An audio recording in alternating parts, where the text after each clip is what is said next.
याद रहे, इक़्तिसादी राब्ता कमेटी ने तकरीबन 1.5 माह पहले 100 अरब रुपए की सब्सिडी पाकिस्तान के अमीर तरीन बरामद कुनगान के लिए अप्रूव की थी। उसी ईसीसी ने अब ये फैसला किया है कि जो गरीब की सब्सिडी है उसमें उन्होंने 13 अरब 70 करोड़ रुपए की कमी कर दी है। और इस कमी का नतीजा क्या, कैसे की गई कमी और इसका नतीजा क्या निकलेगा?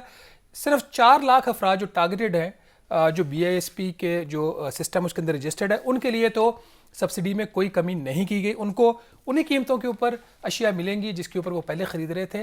लेकिन इसके अलावा बाकी कोई भी गरीब शख्स या मतवसत तबके का शख्स जो जाता है हुकूमती कॉरपोरेशन के स्टोर से कोई ख़रीदारी करने के लिए, तो उसके लिए कीमतों में इजाफा करने की ECC ने मंजूरी दे दी है। इसकी हतमी मंजूरी अभी वफाकी काबीना से बाकी है, क्योंकि शहबाज शरीफ साहब की तबीयत ठीक नहीं थी गालबन और मुल्क से बाहर भी थे, तो इसलिए वो इजलास नहीं हुआ काबीना का और उनकी अप्रूवल नहीं हुआ।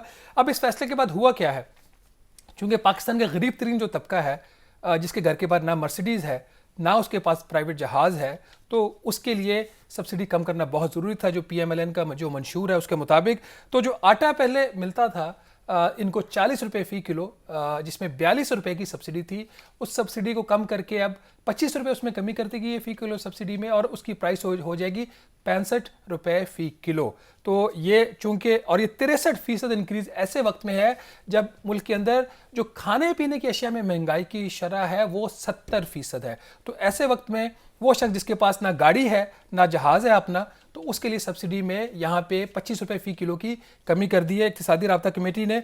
चीनी जो पहले 70 रुपये फ़ी किलो मिलती थी, अब उसका ECC का ये फैसला है कि 80 रुपये फ़ी किलो मिलेगी। और जो खाने का तेल है, खाना पकाने का तेल, वो पहले उसकी जो 300 रुपये फ़ी किलो प्राइस थी, उसको अब उसके अंदर जो सब्सिडी थी 114 रुपये की थी, उसको कम करके सिर्फ जो सब्सिडी है वो कर दी गई है। तकरीबन इन्होंने उसमें 89 रुपये फ़ी किलो सब्सिडी कम कर दी गई। नई प्राइस तकरीबन 389 रुपये फ़ी किलो हो गई है। 30% उसमें कीमत में इजाफा करने का ECC का फैसला है। तो ये वो हुकूमत है, यहाँ पे गरीब और मतवसत तबके के लिए कुछ नहीं है। हाँ, अगर आपके पास मर्सिडीज़ है, आपके पास जहाज़ है, तो आपको 100 अरब रुपए की मतलब ये वही वाला